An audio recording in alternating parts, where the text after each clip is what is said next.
So, Assalamu alaikum everyone, and thanks for joining. Uh, so we're we're gonna talk about the ways to study in US on fully funded scholarships, and for that we have our guests with us, Dr. Hamza Javed. Uh, he's pursuing the PhD in animal science from University of Minnesota.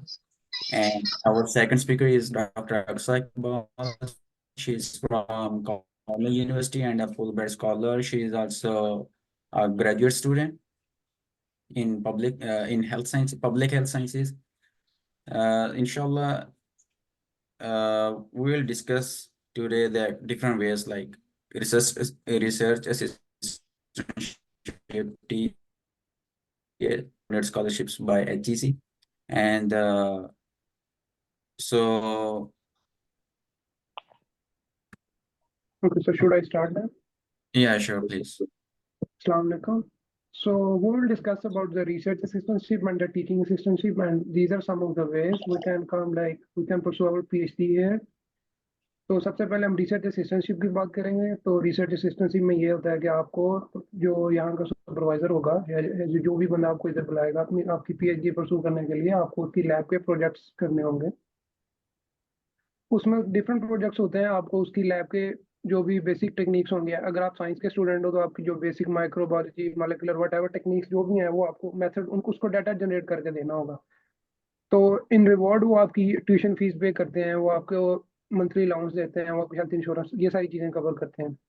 Same goes for teaching assistantship. Teaching assistantship में आप उसको उसकी teaching में courses में assist करवाते हैं, आप उसके कोर्स डिज़ाइन भी करते हैं। यूजुअली आप उनके समटाइम आप उसके कोर्स पढ़ाते भी हैं बच्चों को, आप उनकी असाइनमेंट्स में भी उनकी हेल्प करते हैं, क्विज जनरेट करना। तो ये सब चीज़ें टीचिंग असिस्टेंटशिप में आती हैं। These are some of the opportunities, and then can we move to the next slide? Yeah, sure. But like the most important thing, like if you want to get a TA or RA, is like what do they look for? Like if I am a professor, like someone is a professor, what do they look for in you? Like why do they hire you? So सबसे पहले तो वो ये देखेंगे कि आपका as an undergrad, मैं बात करना चाहूंगा कि आप एज एन अंडरग्रेड आपका क्या एक्सपीरियंस है ना। तो अंडरग्रेड में आपका वेट लैब एक्सपीरियंस होना बहुत जरूरी है। अगर आप साइंसिस में, अगर आप स्टेम में, साइंसिस में, इंजीनियरिंग, इन चीज़ों में, तो वेट लैब एक्सपीरियंस होना आपका बहुत लाजमी है, क्योंकि वो आपको बेसिकली हायर क्यों कर रहे होते हैं कि आप उनकी लैब में उनको असिस्ट करोगे। तो कोशिश करनी है कि अभी अगर आप अंडरग्रेड में हैं, अगर नहीं, अगर आपके पास टाइम है, तो आप कोशिश करें कि कहीं ना कहीं किसी अच्छी लैब में या किन्हीं कुछ प्रोजेक्ट्स में इन्वॉल्व हो, ताकि आपको एक तो थोड़ा एक्सपीरियंस मिले और ये आपकी सीवी में बहुत ज़्यादा वैल्यू एडिशन करता है। The second point is the work ethics. Work ethics में क्या चीज़ आ जाती है कि ये सब चीज़ें आपके रिकमेंडेशन लेटर में भी आएंगी। We will discuss that later. Work ethics is के आपका रिकमेंडेशन लेटर और आपका टीचर ये प्रूफ भी करेगा कि ये बच्चा मेरे पास काम करता रहा है और ये इसके वर्क एथिक्स बहुत अच्छे हैं, ये असाइनमेंट्स टाइम पे करता रहा है और ये प्रॉब्लम सॉल्विंग इसमें कैपेबिलिटीज़ हैं। ये सब चीज़ें ये बहुत ज़्यादा मैटर करती हैं। हमारी कंट्रीज में इन चीज़ों को बहुत ज़्यादा निगलेक्ट किया जाता है ना, कि वो प्रॉब्लम सॉल्विंग है और ये वो चीज़ें हैं, पर डिसिप्लिन, ये सब चीज़ें देखी जाती हैं आपको रिकमेंडेशन लेटर में। और रिकमेंडेशन लेटर बहुत थोरो होना चाहिए, हम इस पर आगे बात करेंगे। Third is the team work, क्योंकि लैब में बहुत सारे लोग काम कर रहे होते हैं, तो एट द सेम टाइम ये भी देख रहे होते हैं कि यार बंदा टीम वर्क में कैसा है। तो you have to have that thing in the letter के you are a team man. तो आपने कुछ ग्रुप प्रोजेक्ट्स किए हो, कुछ टीम वर्क किया हो जो प्रूव कर रहा हो कि you can be good in the team. So can we move to the next slide?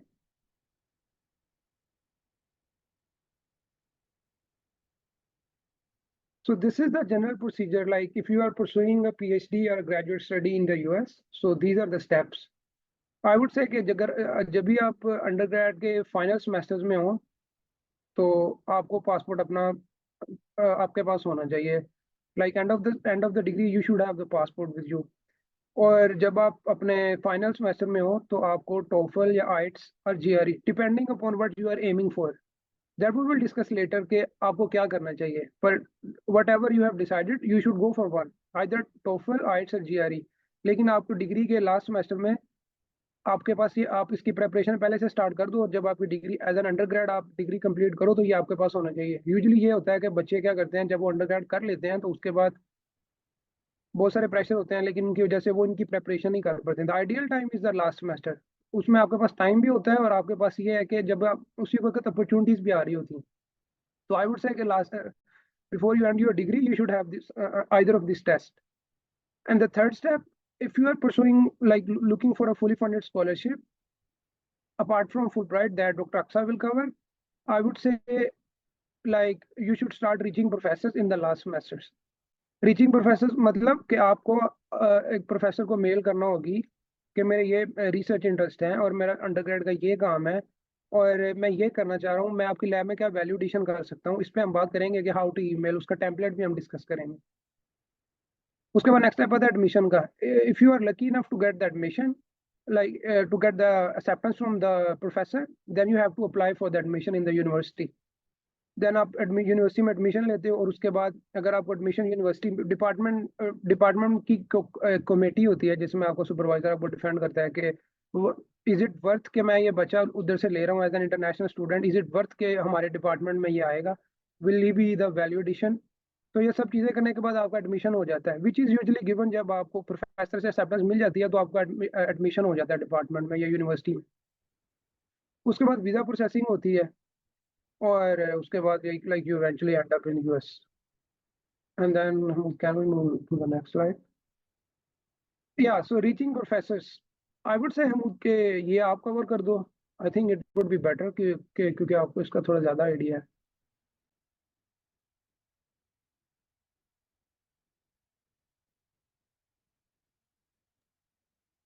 अच्छा, इसमें यही है कि आपने जब प्रोफेसर को रीच करना है तो प्रोफेसर को ढूंढना कैसे है, पता कैसे चलेगा। तो सबसे पहले तो आपको पता होना चाहिए कि आपका जो फील्ड है, जो यूनिवर्सिटी है, आप किस फील्ड में जा रहे हैं और यूनिवर्सिटी कौन सी है। तो उसके लिए अमेरिका में 500 से ज़्यादा यूनिवर्सिटीज़ हैं।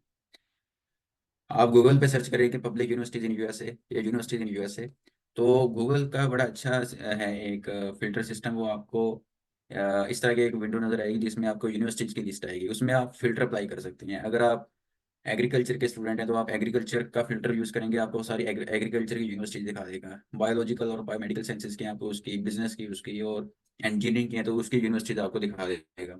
वहाँ से आपको डिटेल भी मिल जाएगी कि ये यूनिवर्सिटीज़ हैं, ये उनका नाम है, वो कहाँ पे हैं, और उनका एक्सेप्टेंस रेट क्या है। अच्छा, यहाँ पे ये कॉस्ट नज़र आ रही है, अगर आपको नज़र आ रही विंडो में, तो ये कॉस्ट है अंडर ग्रेड की। जो हम बात कर रहे हैं फुली फंडेड की, तो ये चीज़ इतनी मैटर नहीं करती हमारे लिए। जो चीज़ मैटर करती है कि एक्सेप्टेंस रेट क्या है और ग्रेजुएशन रेट क्या है। तो एक्सेप्टेंस रेट ये है कि स्टूडेंट कितने जो हर साल ग्रेजुएट हो रहे हैं। तो हमने देखना है कि जिनका एक्सेप्टेंस रेट ज़्यादा है और ग्रेजुएशन रेट ज़्यादा है, उनको प्रेफरेंस पे रख लें, कि उनमें क्योंकि एडमिशन इजीली हो सकता है। आप पहले यूनिवर्सिटी शॉर्टलिस्ट कर लें, आपके ये यूनिवर्सिटीज मैंने शॉर्टलिस्ट इनमें जाना है।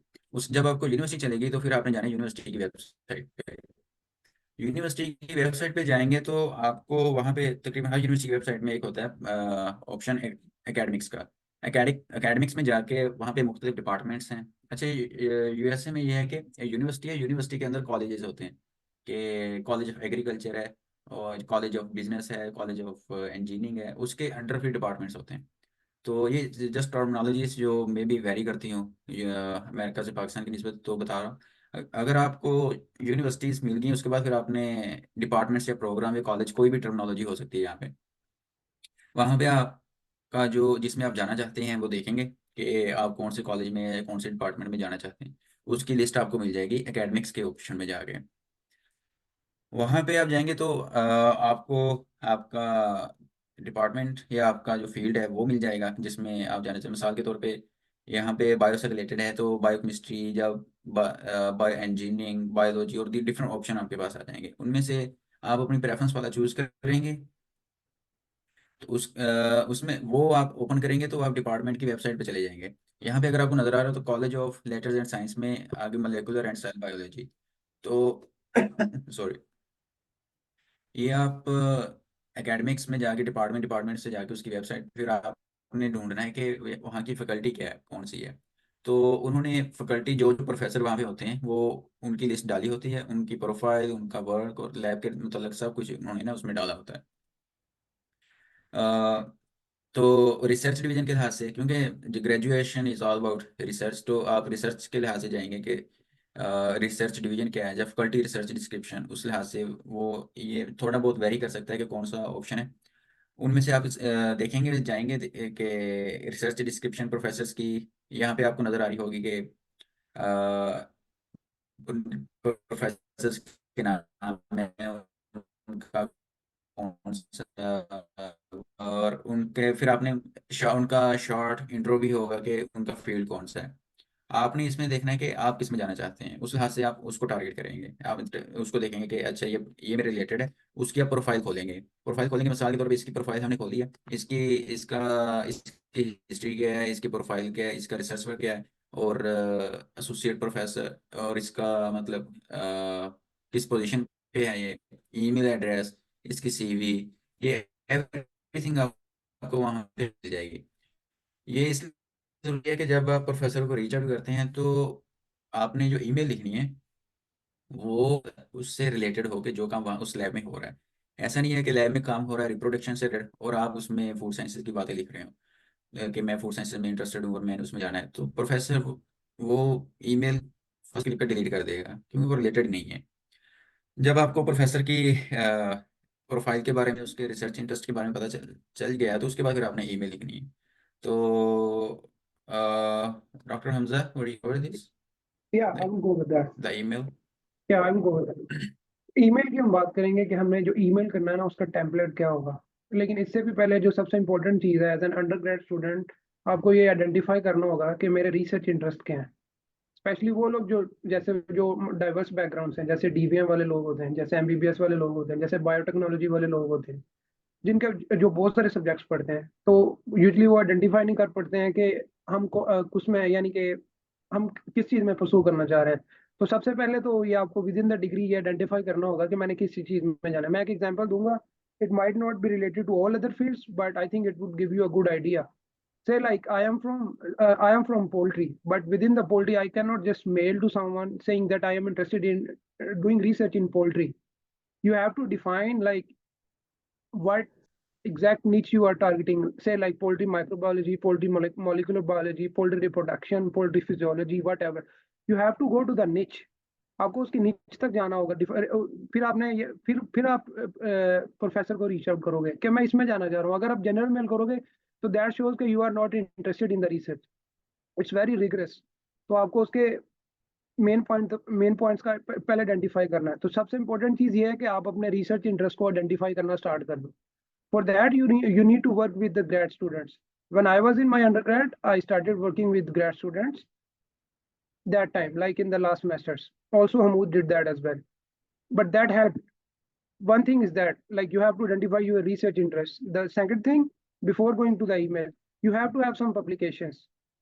Just like in the coming years, scholarships given Fulbright, whatever, all the scholarship they are getting competitive now. तो आपकी सीवी बहुत स्ट्रांग होनी चाहिए। सीवी स्ट्रांग का मतलब ये नहीं है कि आपकी सीजीपीए जो है 4/4 होनी चाहिए। इट मीन्स कि you have to have overall good CV, like good profile, like you have to have a good wet lab experience, you have to have like decent publication. Even एक एक publication भी चल जाएगी, लेकिन it's a testimony कि आपने कुछ काम किया है, मतलब आप में कुछ राइटिंग स्किल्स हैं।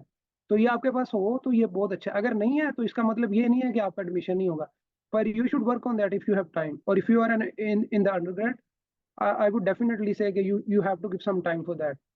तो एक रिसर्च इंटरेस्ट को आइडेंटिफाई करना और दूसरा पब्लिकेशन पे ध्यान देना, ये दोनों चीजें बहुत इंपॉर्टेंट है अगर आप रिसर्च में जाना चाह रहे हैं। तो उसके बाद आ जाती है ईमेल। तो ईमेल के इंट्रो में सबसे पहली जो बेसिक चीज है, जहाँ पे हम प्रोफेसर को एड्रेस कर रहे होते हैं, से like professor name is Thomas, so make sure कि आप उसका नाम जो है ना वो एग्जैक्ट टाइप कर रहे हैं।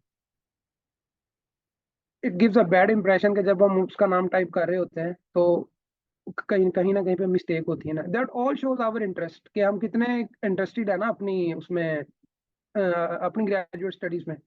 फर्स्ट ऑफ ऑल के आपने उसको एड्रेस कर लिया, at the same time within the first 2 to 3 lines you have to give your brief introductions with your academic achievements whatever they are, लेकिन वो academic achievements होनी चाहिए related to the research like you have done। आपकी internships, आपकी CGPA, आपकी जो भी आपने वो सोसाइटीज में पार्टिसिपेट किया, ये सब चीजें आपकी सीवी में ऐड होंगी, वो सब चीजें वो देख लेगा। पर at the same time what he और she is looking for is like your lab experience, your publication, what you are interested in. तो मेक श्योर करना है कि पहली 2 से 3 लाइनों में आपने उसको अपना बैकग्राउंड बता देना है कि मैंने ये काम किया है। फिर उसके बाद क्या करना है, आपने बताना है कि आप अपनी पब्लिकेशन के बारे में लिख सकते हो, और उसको आप अटैचमेंट में भी शेयर कर सकते हो ताकि वो देख ले अगर वो इंटरेस्टेड है कि अच्छा ये इस रिलेटेड का काम है। और उससे भी एक और इम्पोर्टेंट चीज़ ये है कि जब आप प्रोफेसर को रीच आउट कर रहे हो तो सबसे पहले तो आप ना उसकी लैब के पेपर जरूर पढ़ लो ना। उससे आपको ये आइडिया हो जाता है कि अच्छा इसका किस चीज़ पे काम हो रहा है, so that if you have an interview with him तो यू हैव द आइडिया कि वो मेरे से किस बारे में पूछेगा। या आपकी ईमेल का स्ट्रक्चर भी ये डिफाइन कर देता है कि आप उसकी लैब के बारे में कितना जानते हैं।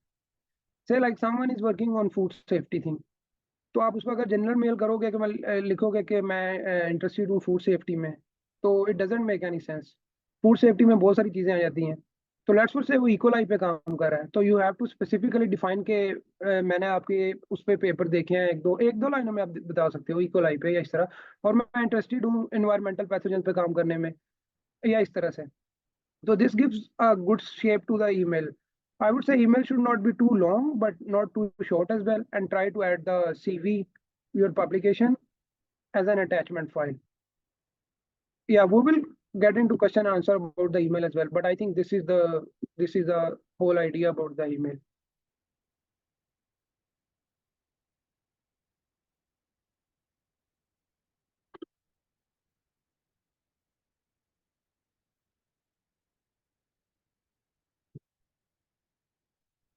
So these are some of the things like we have to remember कि जब भी आपने अंडरग्रेड किया या आप मास्टर्स करने के बाद आप पीएचडी के लिए या ग्रेजुएट स्टडीज के लिए अप्लाई करना चाह रहे हो, तो पहले तो आप जिस तरह वो हमूद ने आपको बताया कि आपको यूनिवर्सिटीज़ की लिस्ट नोट बनानी पड़ेगी कि ये यूनिवर्सिटीज़ हैं जहाँ पे मेरे डिपार्टमेंट में ज़्यादा काम हो रहा है।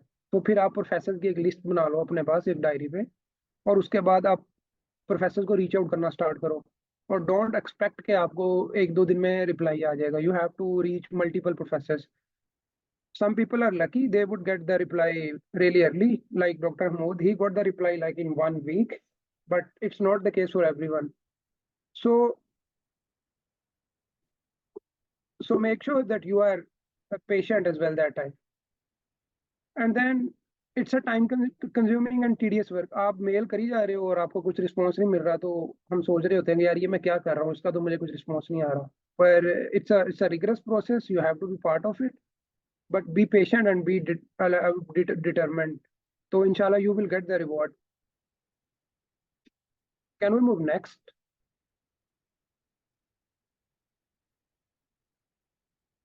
या आपने मेल किया, आपको रिप्लाई आ भी सकता है, नहीं भी आ सकता। It should not make a difference as long as you are trying. तो अगर आपको रिप्लाई आ गया है, द रिप्लाई कैन बी कि मेरे पास फंडिंग है, या मेरे पास वैकेंसी है या नहीं है, डिपेंडिंग अपॉन दैट। से लाइक समवन सेज कि मेरे पास वैकेंसी है, तो the professor might ask you that share me your transcripts, just to maybe he wants to see like what are your academic credentials. Maybe he wants to look into your publications to see like how much you have worked, how much you are interested.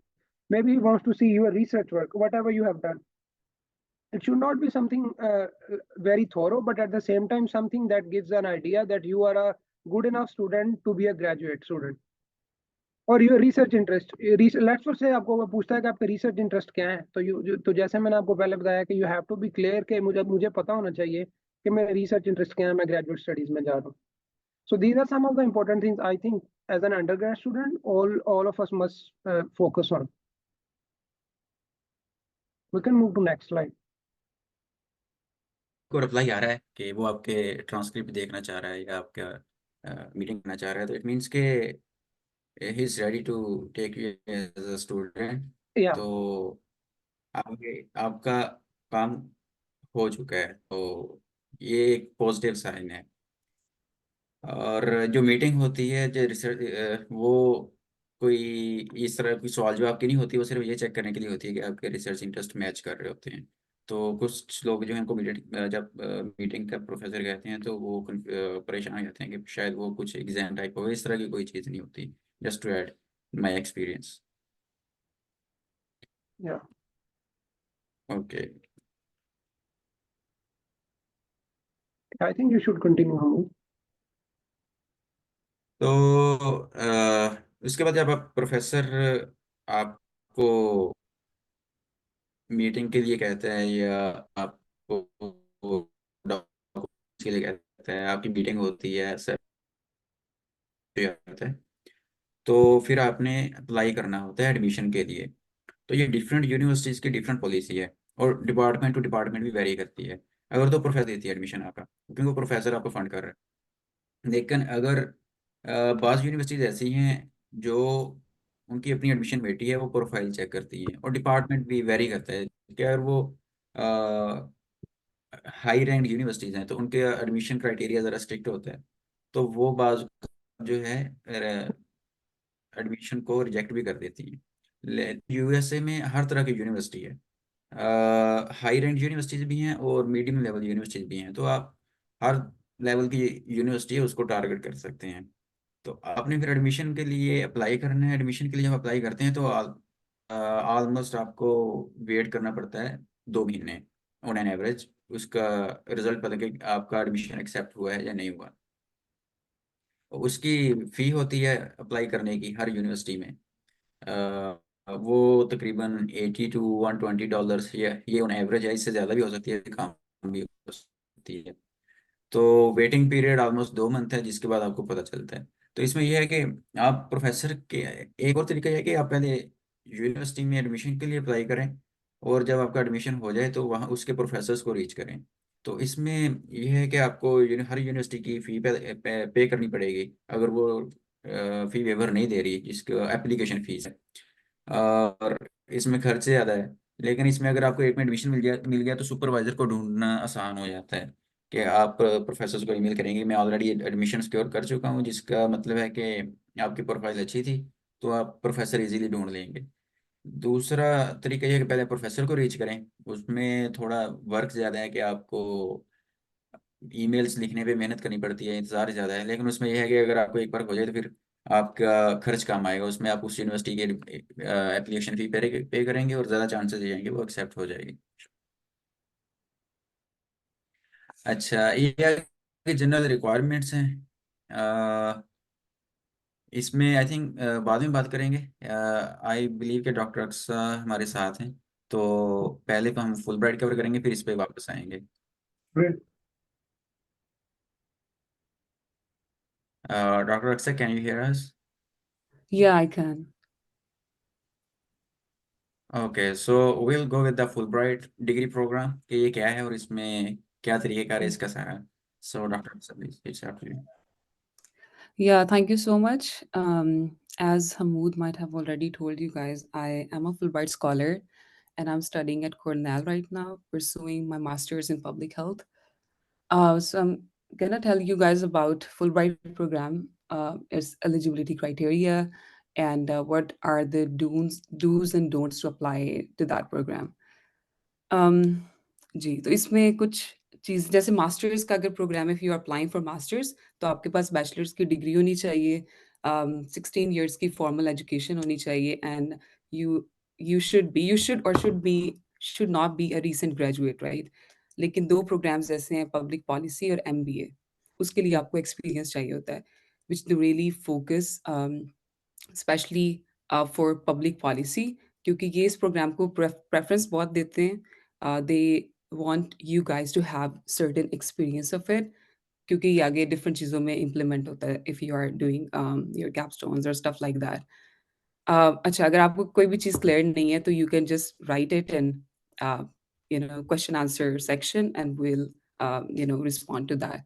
उसके बाद PhD है, PhD के लिए आपके पास 18 years की formal education होनी चाहिए and इसमें थोड़ा-सा I will explain it later कि आपको और क्या चाहिए, क्योंकि इसमें आपकी प्रोफाइल जो थोड़ी-सी इनको थोड़ी-सी डाइवर्स प्रोफाइल चाहिए होती है, like you have to have publications.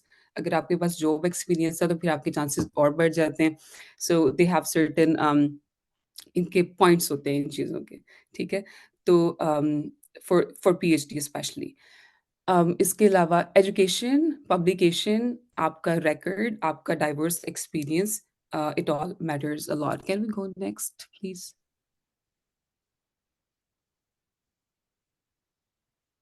या।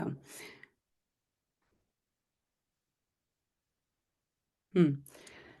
या सो इसमें हर कोई अप्लाई कर सकता है फॉर मास्टर्स एंड पीएचडी, लेकिन आपका जो मेडिकल स्टूडेंट्स हैं they can't apply for their formal residency और stuff like that, but they can apply for public health.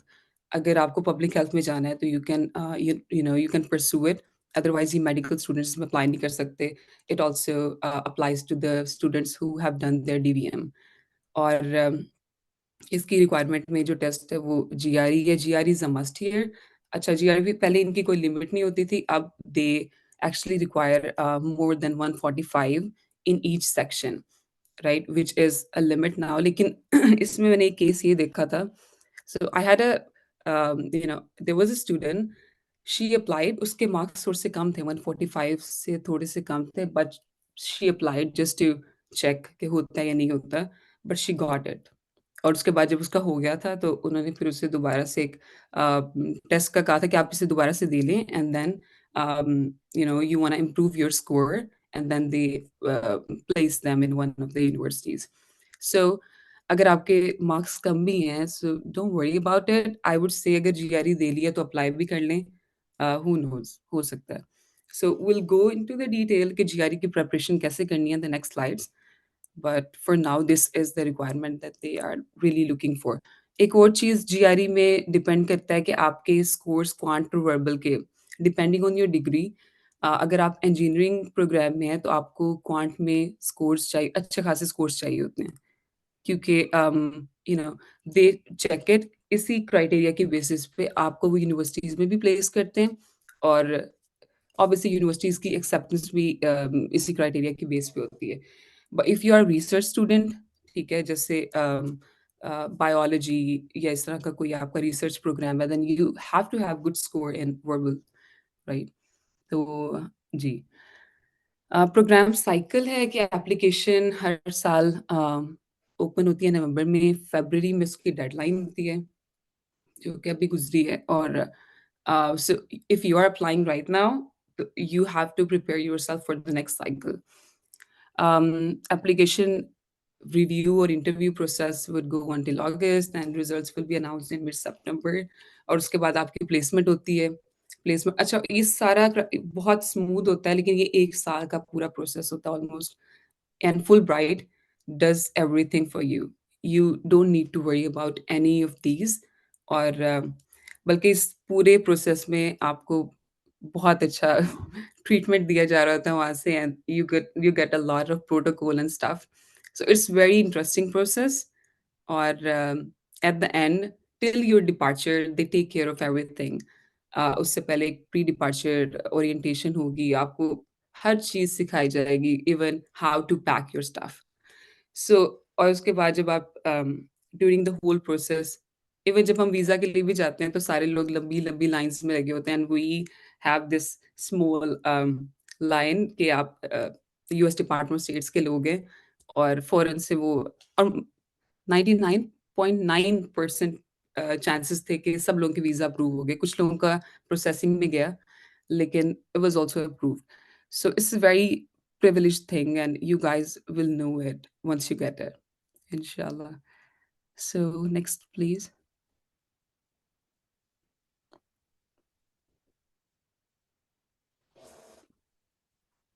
Yeah, so Pakistani citizens with strong academic history. अब इसमें eligibility criteria में कुछ चीज़ें हैं कि you have to be a Pakistani citizen, right? One, which I hope you guys are, or you have to reside in Pakistan for the whole length of the program, right? अगर आप apply कर रहे हैं, if you are not in Pakistan, ठीक है, then think about it. You would want to go back because it's one of the conditions that you have to stay in Pakistan while applying for this program, and you have to, once you get the acceptance, once you are accepted to the program, you have to go back to Pakistan, or if you are not there, and then you can, because they want to check you. वो हर वक्त आपको call कर रहे होते हैं, they want documents at that point, और वहाँ पे बड़ा स्ट्रॉन्ग चेक होता है क्योंकि इनकी प्रोग्राम की कंडीशन है, राइट? तो आई वुड रिकमेंड, अगर आप पाकिस्तान में नहीं है, don't apply for it.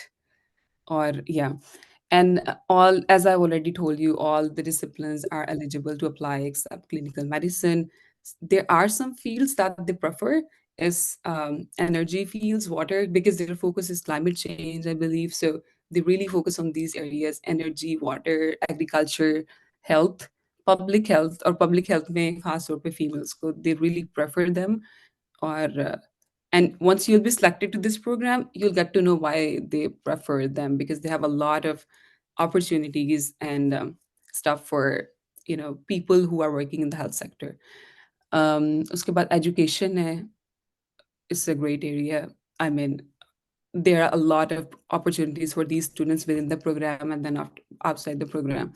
Environment, climate change. If you are if you are a veterinary student and you want to do something with climate change, that's an amazing idea, because think about it, you can literally relate everything to climate. If particularly if you are focusing on one health, it's very easy to make it relevant to climate change. Obviously, if you need help with it, we are always here. And then eligible master's applicant will have 4 years bachelor degree, or as I've already told you that, you have to have this degree and this 16 years of formal education if you are doing master's. And if you're applying for PhD, you have to have 18 years of formal education.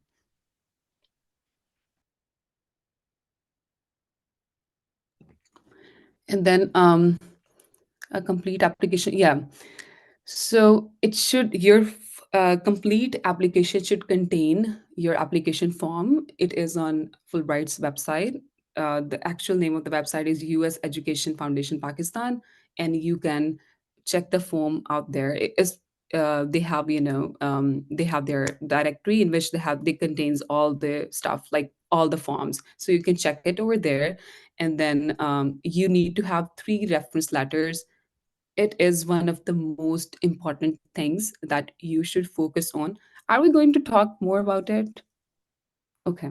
So yeah, 3 reference letters, and then GRE score report. You have to have good GRE score, more than 145, and then in each section, and then your scanned transcripts. Yeah, for transcripts at this point, you don't need HEC attestation, but if you are selected to the program, then you need to have this, you need to get done with that.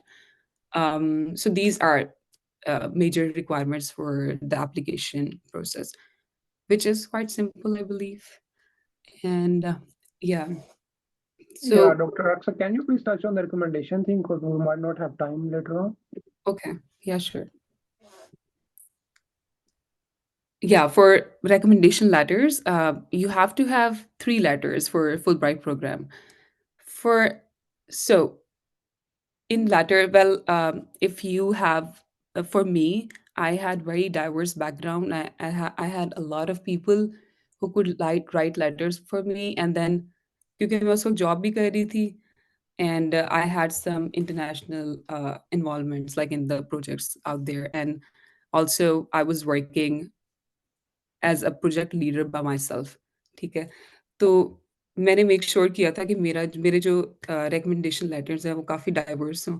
So I had one from one of my professors in London, and then I had one from one of my project leaders I was working with in Pakistan. It was, so he was also from Australian government, and one was one of our professors, right? And I think it for them, like for my professor in London and for my for my boss in Australia, I did not have to give them a template to write it for me. Like Yeah. if you are writing it by yourself, then you should have a proper template in which you can't go like, is so what they did was, uh, which I asked them, they didn't even tell me, कि उन्होंने देखा था कि मैंने किस-किस project में काम किया, and what was my what were my strengths, right? And they explained it. They explained my specific role in that project, and me as a person, like how responsible I was, what initiatives I took, and what were the outcomes of those initiatives. That's how they wrote it. And yeah, and make sure it should be diverse. अगर आपने कहीं job की है तो एक आपकी जो आपका बॉस है वो आपको लेटर लिख के दे, या जॉब मतलब आपकी कंपनी से कोई भी हो सकता है, सॉरी। एंड देन एक आप अपनी एकेडमिक वो थोड़ा-सा आपके प्रोफ़ेसर्स कुछ भी उनसे आप ले सकते हो। फॉर मी जावेद साहब wrote it. I'm sorry. So yeah, for that letter, yeah, and yeah, I wrote it for myself, but yeah, it contained all the stuff that I had done while I was doing my DVM, right? And then yeah, और एक आप ले लें अगर आपने किसी professor के साथ कोई रिसर्च प्रोजेक्ट किया है particularly, right, and you want to talk about it, you want to highlight it, तो आप वो ज़रूर ले लें, सही है?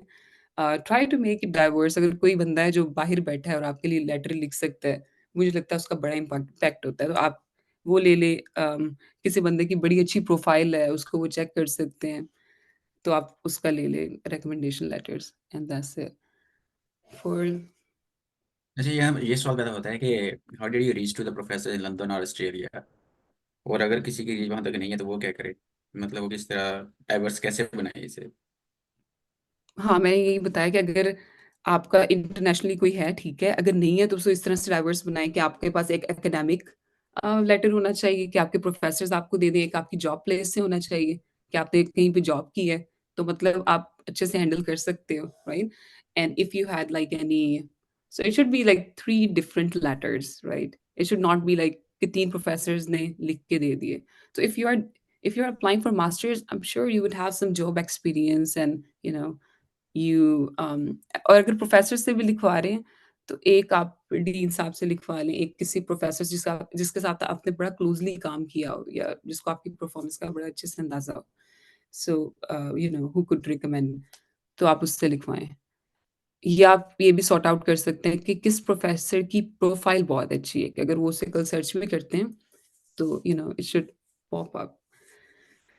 Yeah, for application makers and breakers, again, if you have any questions, just type it.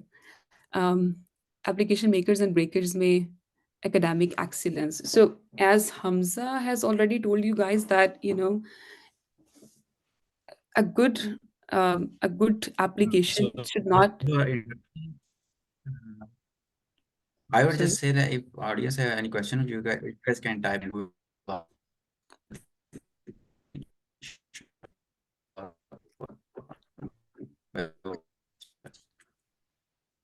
Yeah, so better you can start. Hello. Yeah, you can continue. Oh yeah. Yeah. So in application makers and breakers, I would talk about like 4 to 5 very important things. So yeah, as Hamza has already shared that, you know, it's not uh, a good application or a good transcript should not have a 4 on it, right? Yeah.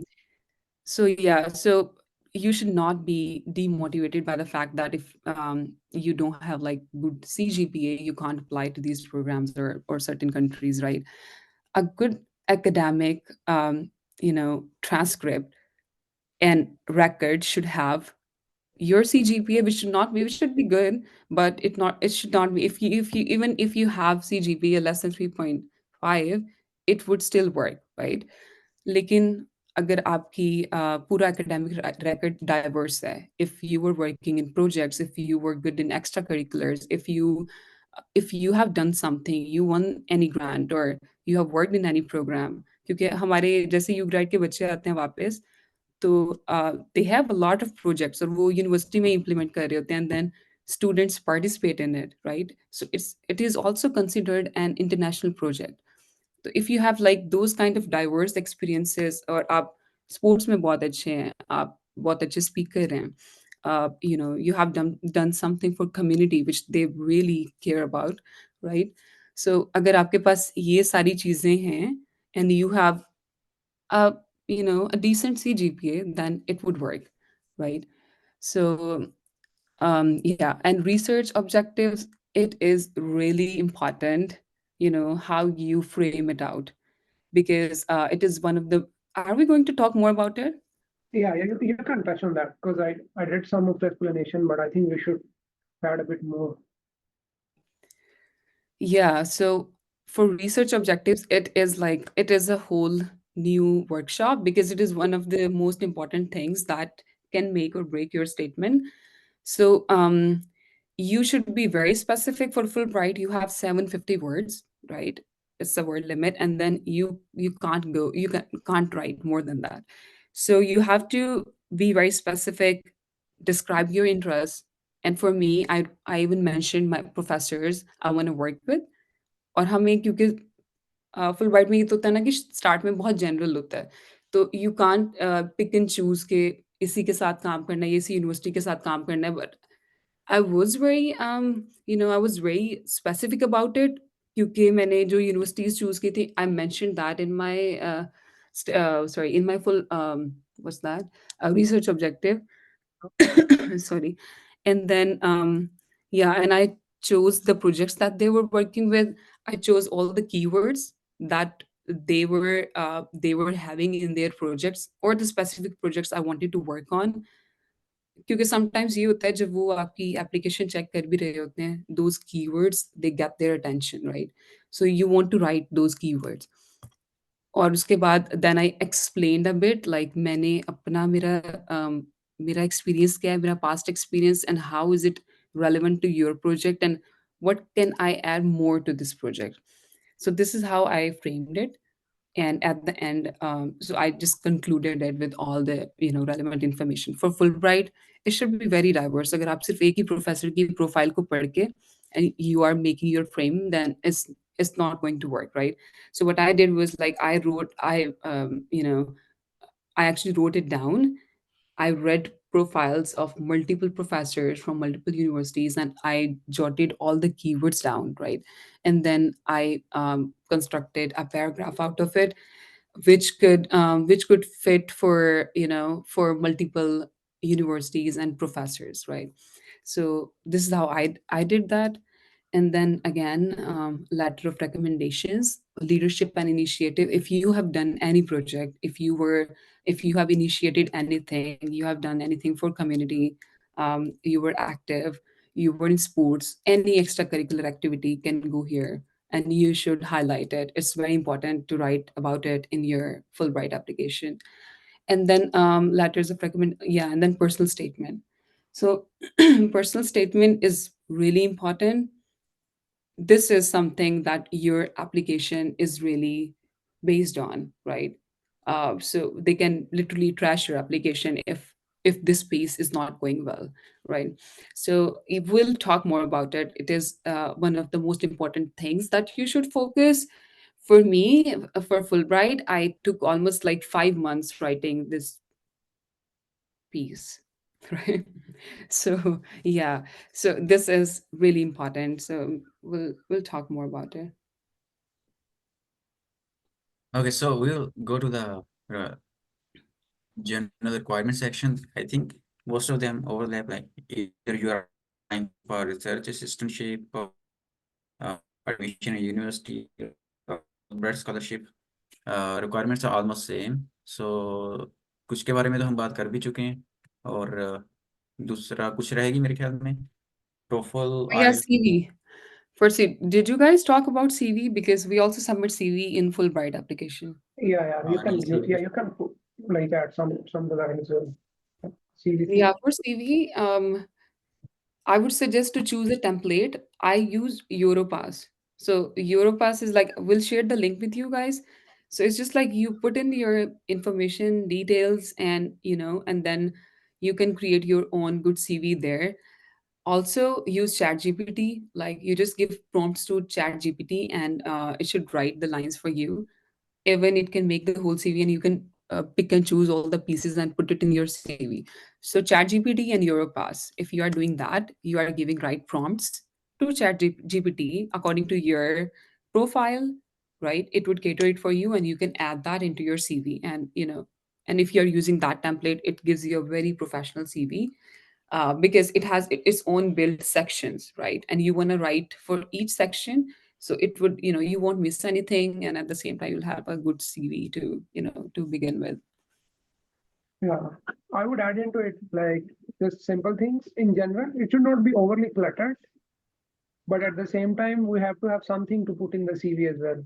So by that means, like we have to have some research experience and whatever like we were applying, we have to have something to write in it. We just cannot say like most of the students in our country they do like I want a scholarship in like matriculation and intermediate. That's good, but at the same time we have to be really pertinent to what we are applying for. So be mindful of that as well.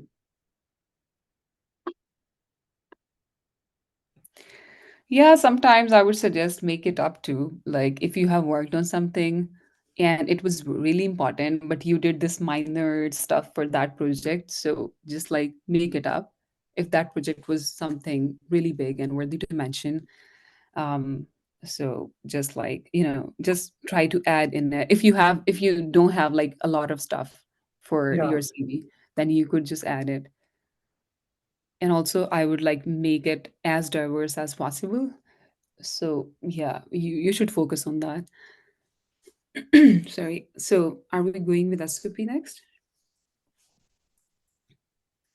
TOEFL और आइल्स के बारे में I think यहाँ पे बस मेरे ख्याल में ये बताना है कि ये इंग्लिश प्रोफिशिएंसी टेस्ट है, आप टोफल या आइल्स इन दोनों में से बेहतर यह है कि आप चेक करें यूनिवर्सिटी ने क्या रिकमेंड किया है। अगर यूनिवर्सिटी ने रिस्ट्रिक्ट किया है कि सिर्फ टोफल हो या आइल्स हो तो वो ही टेस्ट दें।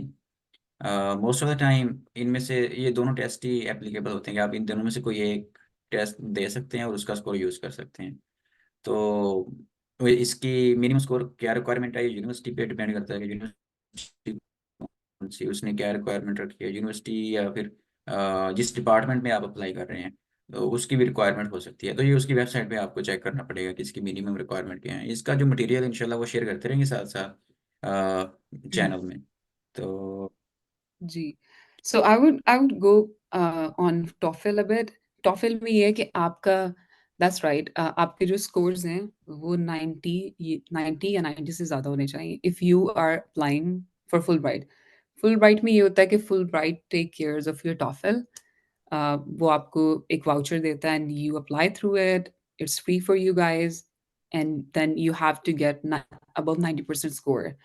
If you are not getting the score that they want, which is around 100, basically it's for Fulbright, it's around 100 or more than that. But it also depends on your university, as Hamoud mentioned.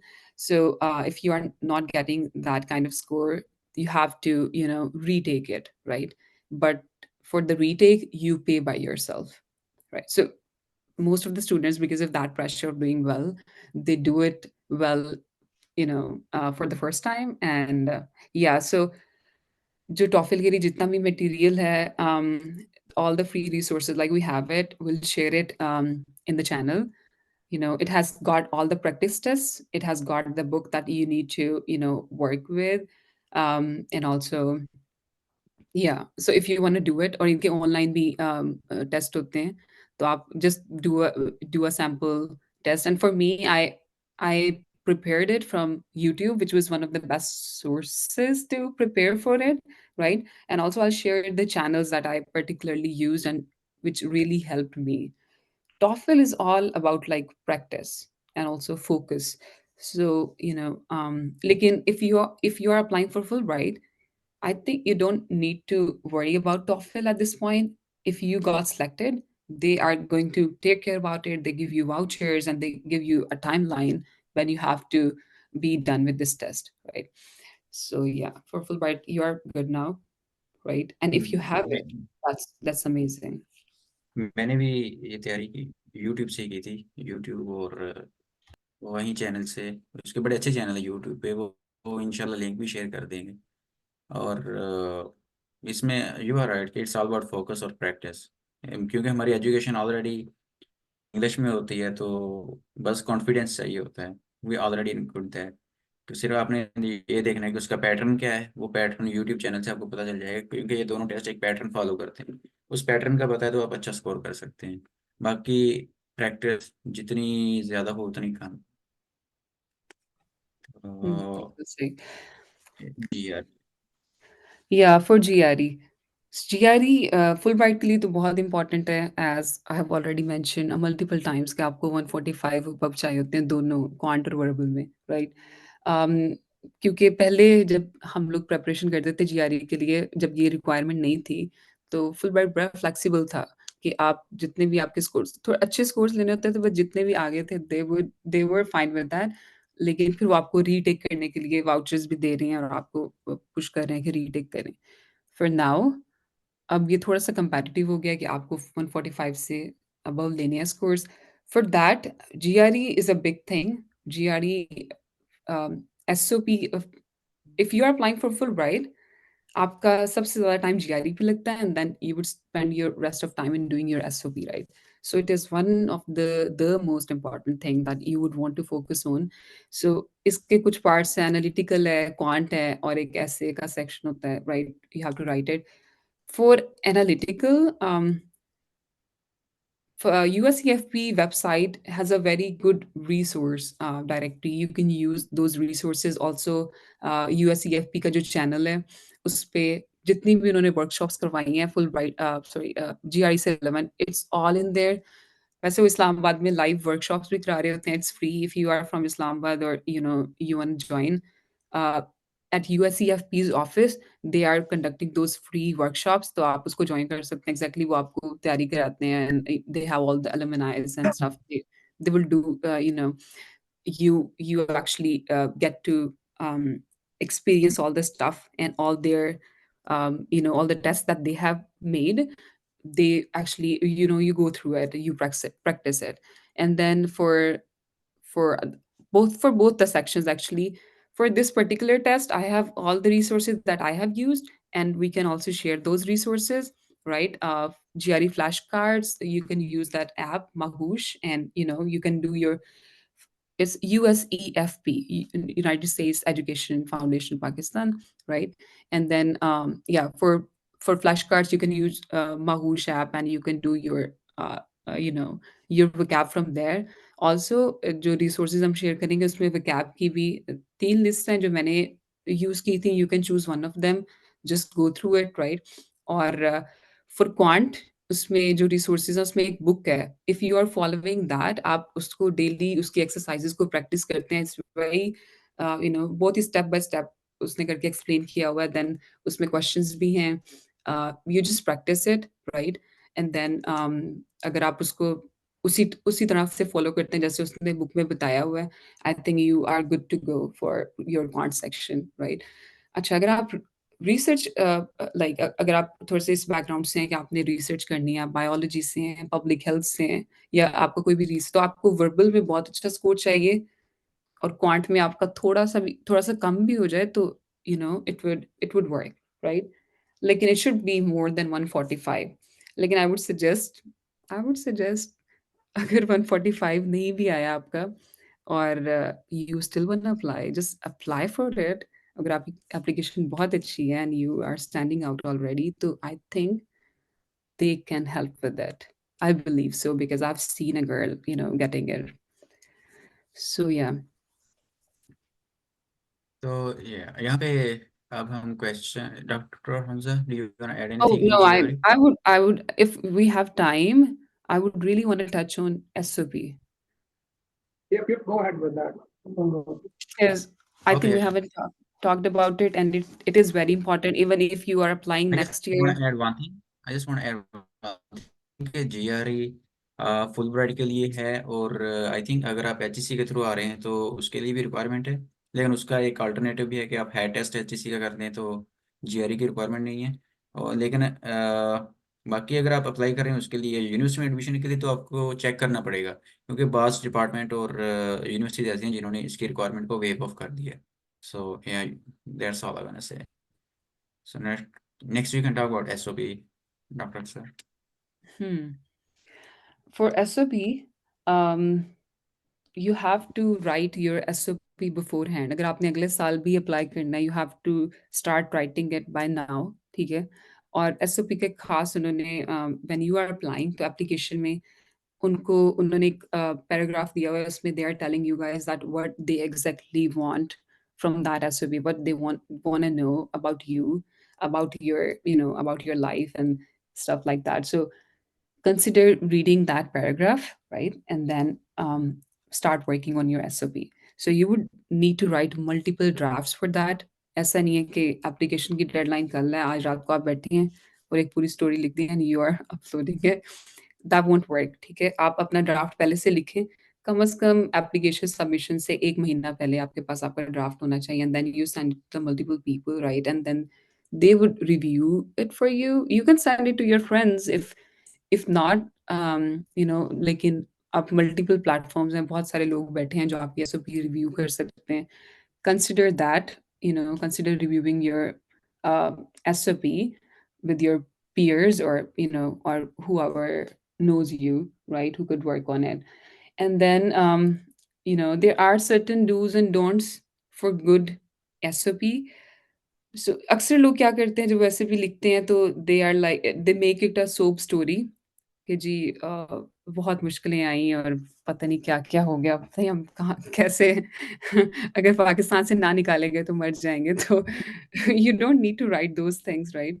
हाँ, अगर बहुत ही कोई exceptional circumstances आए थे which really steered your path to where you are right now, तो उसके बारे में लिखिए, लेकिन बहुत अच्छे से कि this particular situation happened and I learned this out of it, and now also, like, अगर आप छोटे शहर से नहीं है तो ज़बरदस्ती छोटे शहर से बनने की कोई ज़रूरत नहीं है कि मैं पता नहीं झंग के बहुत ही कोई बैकवर्ड इलाका था उसके अंदर मैं पैदा हुई और उसके बाद फिर हाँ, अगर आप बलूचिस्तान से हैं, अगर आप वो फाटा के उस इलाकों से हैं, मेंशन इट, ठीक है? फिर वो एक अच्छी अच्छी बात है कि मतलब अगर आप स्पेशली आप गर्ल हैं, तो मेंशन इट, लेकिन be very strategic about it, कुछ भी उठा के नहीं फेंक देना, सही है? और राइट, और उसके बाद फिर अगर आप कुछ लिख रहे हैं, तो first of all it should be a story, बहुत स्मूथ होनी चाहिए कि how you started it, what were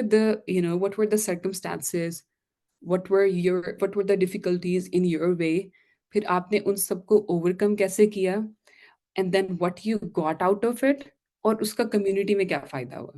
this is how you frame it, और फिर आप स्टोरी में it's just like a story कि आप फिर उसके बाद बताते हो कि why I need to polish these skills further, और मुझे उसके लिए किस चीज़ की ज़रूरत है, मुझे अमेरिका जाना है, वहीं पे पॉलिश होंगे, ठीक है? और फिर उसके बाद फिर वापस आना है, तो हाँ, ये ज़रूर लिखना है फिर फुलब्राइट में कि वापस आना है, क्योंकि आपको वापस आना है। तो लिखिए कि वापस आके मैं उसको कैसे इम्प्लीमेंट करूँगा या गी, right? So you have to write it. For me मैंने उनको बताया था कि अपना बैकग्राउंड आई मेंशन्ड इट कि आई एम फ्रॉम जंग, और मुझे पता नहीं था कि उसका इतना ज़्यादा इम्पैक्ट होगा, क्योंकि जब हमारी सिलेक्शन हो गई थी and we were there on our PDO, तो उन्होंने इतने सारे बच्चों में से मुझे सिलेक्ट किया था कि मुझे स्पीच देनी है वहाँ पे based on the fact that I am from Jhang and I got it. So I think it matters, right? Your city, where you are from, and also like the circumstances that you saw and how you evolved out of it. It matters, right? So you have to mention that if you are from that place, if any, you know, if you are from any backward area, right? And then I mentioned कि मुझे full U grad मिला था पहले. If you got U grad, your chances to get Fulbright, it increases, right? Because आप फिर उसी track पे पहले ही आ जाते हो। You start preparing for Fulbright intentionally or unintentionally, आपको पता होता है कि मुझे उसके लिए अप्लाई करना है। ठीक है, तो उसके बाद क्योंकि मेरा यूग्रेड का एक्सपीरियंस बहुत अच्छा, आई मेंशन्ड इट, और उसमें मेरा जो हुक पॉइंट था वो ये था कि जी मैं तो फुल यूग्रेड पे गई थी और वहाँ पे कोविड आ गया था, तो मुझे वापस आना पड़ा था। I couldn't do anything, I couldn't learn the lot, so you guys should give me that opportunity, and yeah, well, उसके बाद यूग्रेड ने जितना मुझे इवॉल्व किया, आई रोट एवरीथिंग डाउन कि मैंने उसके बाद क्या-क्या किया है, मैंने कौन-कौन से प्रोजेक्ट्स किए हैं। I mentioned all the national and international projects that I did. उसका आउटकम क्या हुआ, उसका कम्युनिटी को क्या फ़ायदा हुआ। उसके बाद जो मेरी मेजर हाइलाइट थी, वो मेरी फर्स्ट जॉब थी।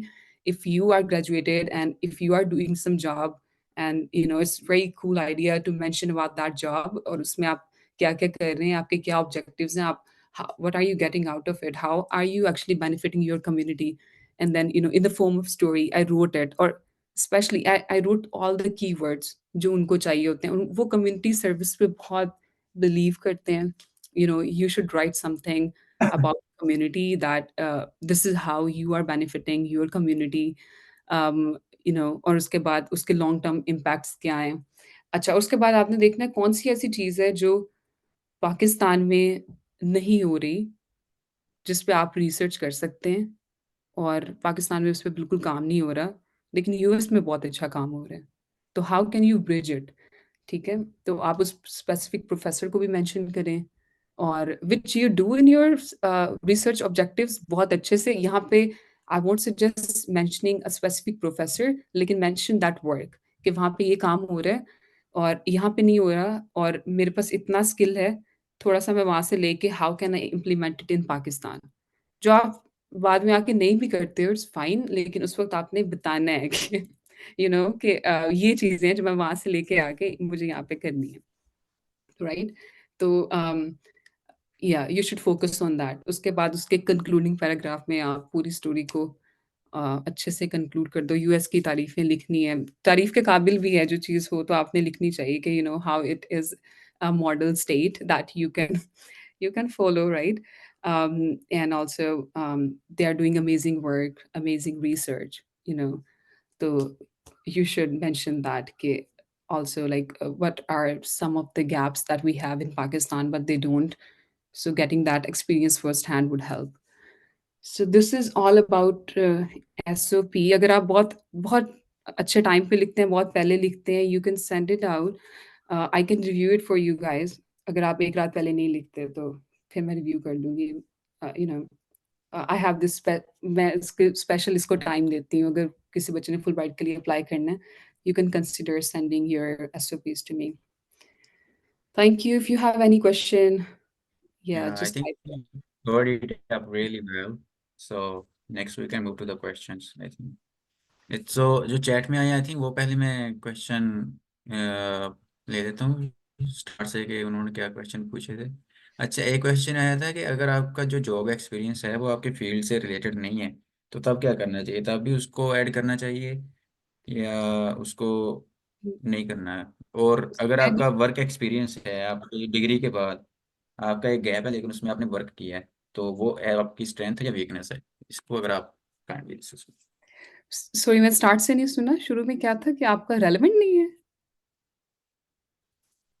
हाँ, पहला दो तरह के क्वेश्चन आए हैं कि एक तो आपका वर्क एक्सपीरियंस है आपकी एजुकेशन के बाद, और वो गैप है मतलब कि आप उसके बाद अप्लाई कर रहे हैं एडमिशन के लिए एकेडमिक्स में, तो वो वर्क एक्सपीरियंस आपकी वीकनेस है या आपकी स्ट्रेंथ है. और दूसरा क्वेश्चन ये था कि अगर वो आपके फील्ड से रिलेटेड नहीं है वर्क एक्सपीरियंस तो तब उसको ऐड करना चाहिए या नहीं करना चाहिए. अच्छा, work experience is a work experience, और ये हमेशा स्ट्रेंथ ही होती है, चाहे वो रेलेवेंट है, चाहे इर्रेलेवेंट है, ठीक है? अगर आपके पास गैप है, तो ये तो बहुत अच्छी बात है कि उस गैप को आपके वर्क ने फ़िल किया, राइट? तो उसको मेंशन करें, और जनरल जो आपने उससे सीखा है, आप उससे बहुत सारे सॉफ्ट स्किल्स सीखे होंगे, कुछ भी सीखा होगा, you can mention it, right? और अगर रेलेवेंट नहीं है, तो कोई तो ऐसी चीज़ होगी जिसमें से कोई ऐसा ऑब्जेक्टिव, कोई ऐसा आउटकम निकला होगा कि जिसको आप पिच कर सकते हो for your application, right? So it is very good idea to mention it. बहुत सारी एंड चीजें जो रेलिवेंट लगती नहीं है लेकिन आप उसको रेलिवेंट बना सकते हैं. ये आपके बिल्कुल. है कि आप उसको किस तरह बनाएंगे. Yeah, I think it all depends how you make it pertinent to the your research. So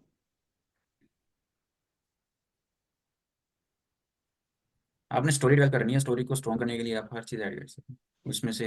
एक चीज़ में से एक एक नुक्ता ले लें, दूसरी में से दूसरा, और उसको एक स्टोरी बिल्ड कर लें. अच्छा,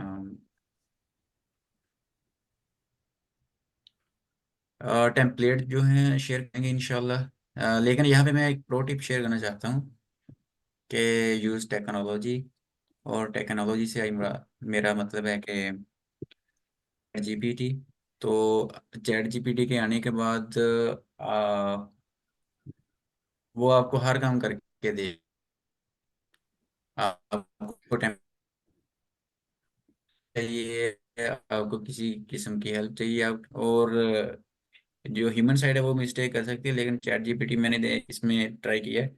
जो रिस्पॉन्स देती है बड़ा ज़बरदस्त होता है और पर्टिनेंट और एवरीथिंग वेरी गुड. उसको लाजमी ट्राई करें आप. Yeah, I use it, but हाँ, for using ChatGPT, I would just add that try to add putting your information first. Say like you want to write a research proposal. Say that I have done bachelor's in say like vetmed and I have done this. I want to pursue this particular degree, and like these are the research interests. Can you write a research proposal for me for particular number of words? So give as much input as you can, and then it would give a better result. I think that's अच्छा what मैं I got out of इसको ChatGPT. मैं exactly. इसको अगर करूँ शायद इस तरह करूँ कि अगर मुझे टेम्पलेट चाहिए, मिसाल के तौर पे एसओपी का टेम्पलेट चाहिए, तो मैं उससे पूछ लूँगा give me an SOP, template for the SOP for this purpose. और उसको टेम्पलेट लेके फिर मैं खुद टाइप करूँगा उसको कि हर इनपुट जो है मैं अपनी वर्ड पे या किसी और माइक्रोसॉफ्ट वर्ड पे उसमें टाइप करूँगा। उसके बाद अगर मैं एडिट कराना हो तो चैट जीपीटी से एडिट करा दूंगा, पैराग्राफ पे पैराग्राफ के इसको इम्प्रूव कर दूँ। That's the other way. Doctor अक्सर आप कुछ कहना चाहते हैं? हाँ, चैट जीपीटी बड़ा अच्छा टूल है। I would recommend it. उसमें ये है कि मैंने when I used it, I wrote 2 essays for my Cornell grant award, जो फुलब्राइट से पहले ही मैंने लिखे थे। तो I got a Cornell award using ChatGPT's essay. Like I didn't even change a single word. I just like wrote the whole thing that they gave me, and I used those essays, and I wrote, you know, I got that grant. ये I gave technology है it just like Google. exactly. I gave it like the right prompts. I think that matters a lot. अगर या आप उससे right prompts देते हो, you navigate it, तो वो फिर आपके लिए बहुत अच्छा लिखता है. So I would recommend using it. Yeah, the input Right. matters. Like you have to give the right input, and then it would give you a better result. For ChatGPT, it is not detected by Turnitin if you are giving your own prompts or या आपकी वो story है. If you are not, using that scientific, if you are not doing that scientific writing or academic writing, I think अगर वो आपकी ये सिर्फ story लिखनी है, एसओपी लिखनी है, रिसर्च ऑब्जेक्टिव्स लिखने हैं, something that is personal to you, आप अपने पर्सनल प्रॉम्प्ट्स भी दे रहे हो, तो इट डजंट डिटेक्ट। यहाँ ये बड़ा मैटर करता है, जब आपको एक उसका आउटपुट मिल गया चैट जीपीटी को, उसको एक बार रीड लाजमी करें। ये नहीं है कि आउटपुट मिली है और कॉपी पेस्ट कर दिया। आजकल एक वो बड़ा स्क्रीनशॉट चल रहा है एक पेपर का Yeah, चैट the जीपीटी ने mouse one. रिस्पॉन्स दिया, पब्लिश भी हो गया। Yeah, see that. हम्म। और इसके लिए ये भी है कि आप मल्टीपल टूल्स यूज कर सकते हैं चैट जीपीटी के साथ, और गूगल का भी एक टूल है और माइक्रोसॉफ्ट और दूसरी, आप मल्टीपल टूल्स एक से आउटपुट लेके दूसरे से एडिट करा सकते हैं। अगर ये डर है वो टॉर्न नेट से किसी और सोर्स से पकड़ा जा सकता है। No, I don't think it should be like it's not a crime as long as you use it for a creative purpose. Say like I write a chapter using ChatGPT. It's not a bad thing to do. It's just that you get the idea, you get the content, and then you can just edit it. Like you use it for your betterment, not like you don't have to copy paste it. आपने उसको उठा के वैसे नहीं रख देना है, पर आप उसको edit करो, copy paste करो, तो उसमें कुछ मसला नहीं है. As long बिल्कुल। as you have academic your writing own के लिए, idea, it's fine.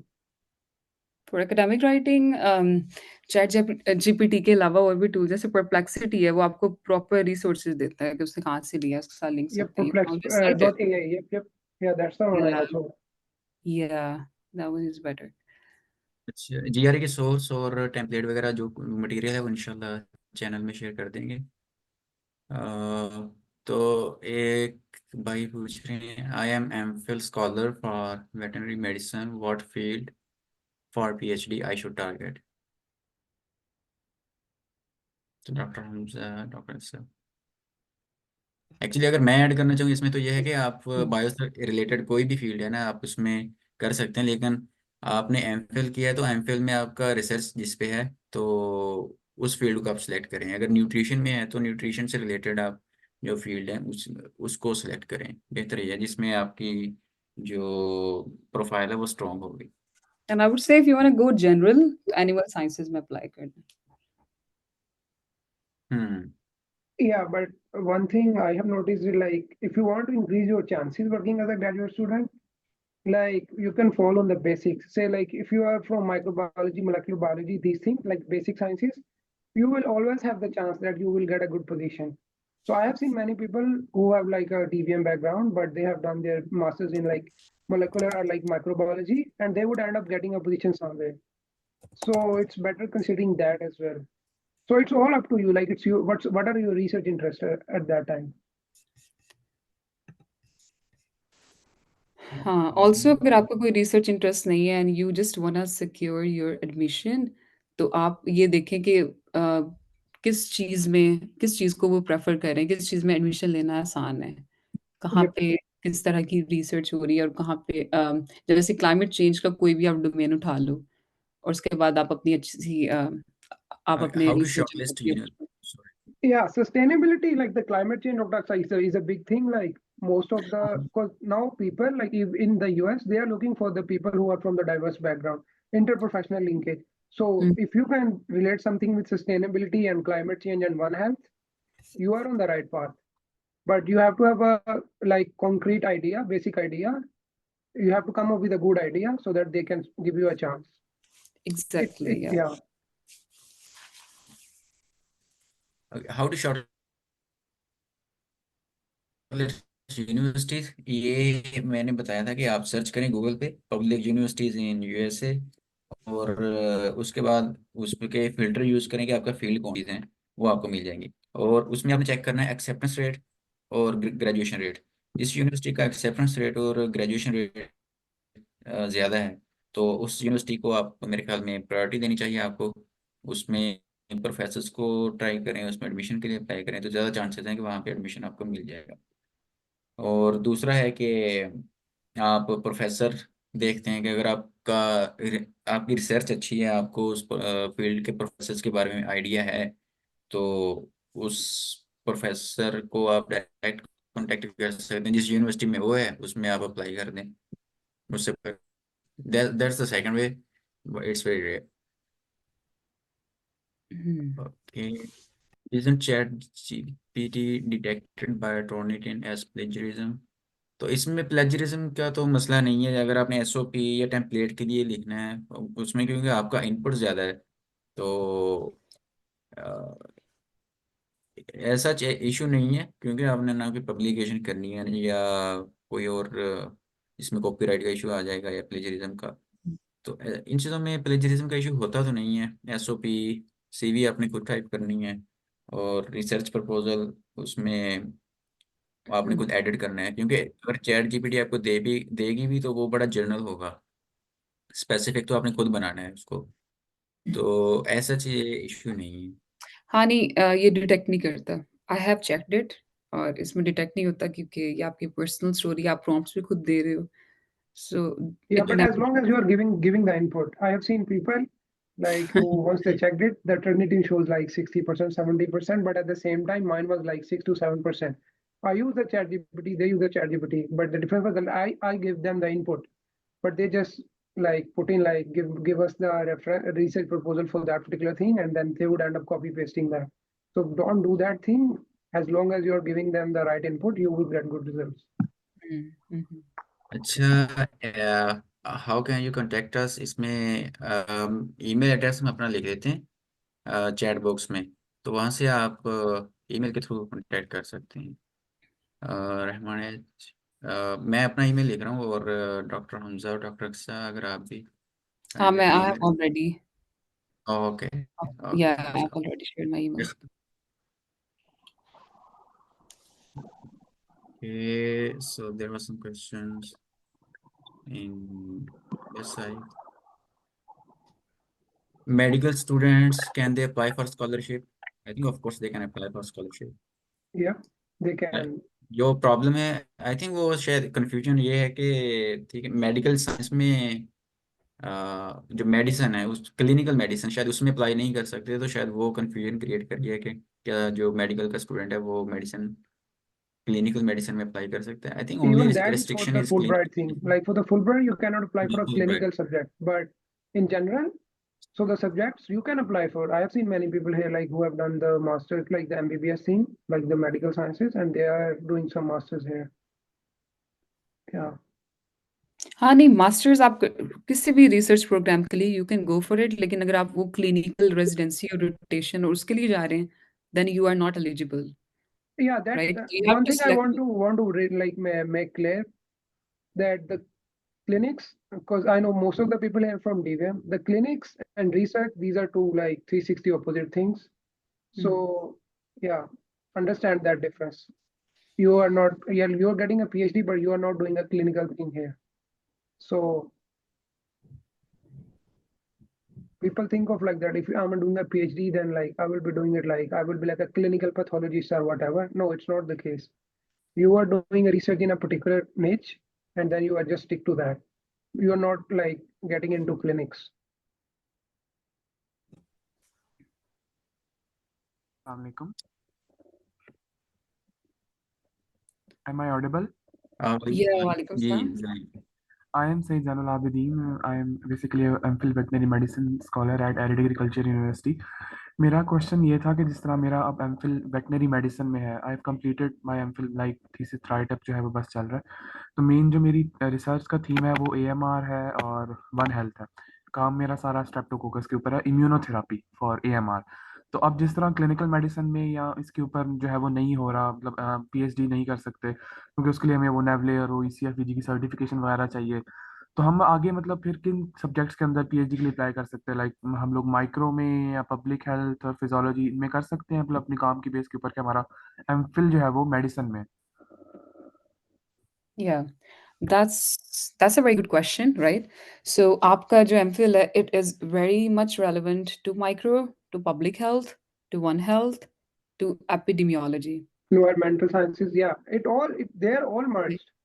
Yeah, you just Yeah. have to find one thing. Yeah, so if you considering your work, which is very much focused on AMR, I would suggest, reading about like epidemiology and the kind of epidemiology programs that different universities offer, right? It's a very emerging thing that you are working on. I would suggest इसको वो अच्छे से focus करें. Epidemiology is the best thing that you should look for, I believe. So yeah, if you want to be as much specific as you Yeah, can. if you're like you are getting too specific, but in general, AMR thing you can just relate it with environment. So I know many people here who have like a veterinary background, but they are doing research in AMR, but in environmental like environmental departments. So resistance. For one thing, you have to understand in research, you are not like sticking to like particular subjects. You are sticking to a particular thing, particular research niche. That's what I try to clear in the first slides as well. So say like you're working on AMR, like the antimicrobial resistance thing. So that comes in the environment as well. Say like the phage resistance. If you are working on AMR, you know the phage resistance and the phage application people are doing nowadays, and the immunomodulation thing and all that stuff.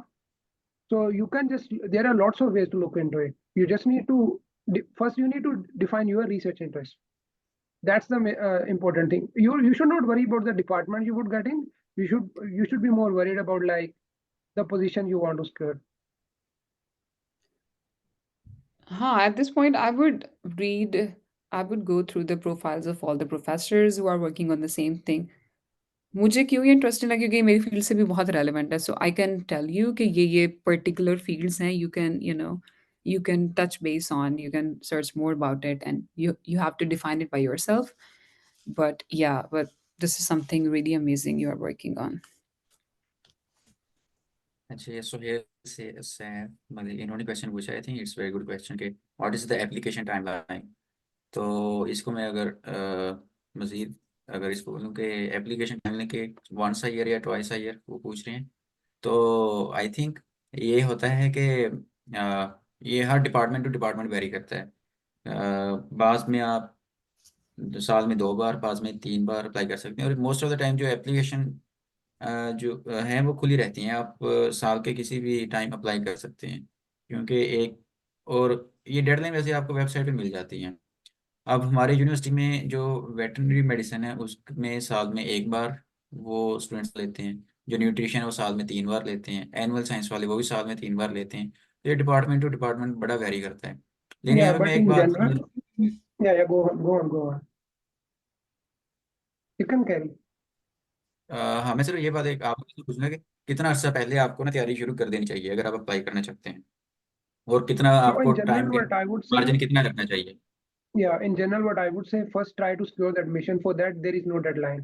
for contacting the professor, like reaching out professors. I'm not talking about Fulbright. Dr. Aksa would touch on that, but in general, like if you are looking for a graduate position, you should not be worried about the admission, like the semester in which you're getting. You should be worried about getting the acceptance and getting into a PhD.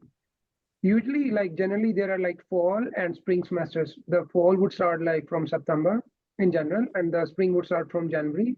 And then some of the universities would offer the summer semester that would start from May. That's like the general thing, but it all depends. Once you have the acceptance, then you are eligible to go for. Then you should look into those things. And for the Fulbright, Dr. Aksa would like guide you better.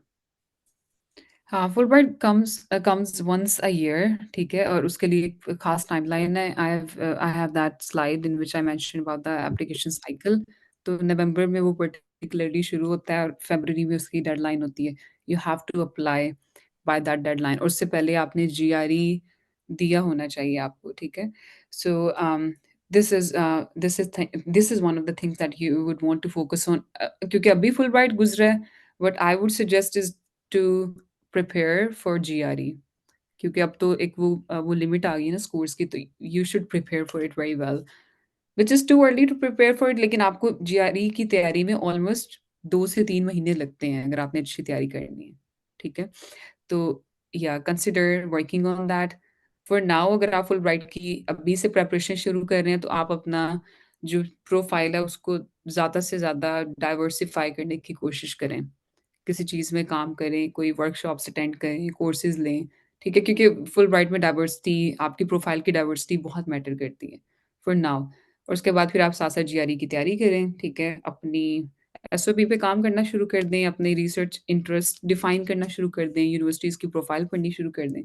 But या the deadline is February, right? Yeah, And it also like correct me if I'm wrong, but for the Fulbright thing, you can apply in the last semester because usually the last semester that ends in September, but the you can apply in the last semester, right? Like yeah, yeah. yeah, Yeah, yeah, I did apply, although I did not get it, but I applied. But the point what I want to make is like when you get into your last semester, say like it's a 4 year degree or like a 5 year degree, you are in your ninth or 10th semester, you should start preparing your IELTS, whatever IELTS, TOEFL, GRE, those things. You should have a clear like clear structure that okay, these are the things I would work on, and then by the end of the degree you should have all these things like your passport, your IELTS, TOEFL, GRE scores, your SOP or whatever you are applying for, so that once you are graduating you are already applying somewhere, rather than most of the students what they do, they would graduate and then they would do nothing for 6 to 7 months and then they would start applying. That means like wasting your 1 year. So try avoiding that. I would say even if you are not ending up getting the Fulbright thing, for me, I did not get it. But that gave me a good exposure, like how to write the research proposal, how to write the statement of purpose, like what is the importance of GRE and all those things. So yeah, I would say try to do it in the last semester of your degree. It's better, particularly for the undergrads. And if you are a master student, if you are in Pakistan, I would be really honest, like you should do master. If you are doing masters in Pakistan, you have to have a clear idea, like what should I be doing? It's not that you are done with your masters and you and like with no offense, someone is saying like what should be my research interest. So if you are doing a masters and then if you are not able to identify your research interest, I don't think there is any point doing the masters. So try to indulge more into like to try to get into your studies. Don't depend on your professors, don't depend on your universities. Try to do it by yourself.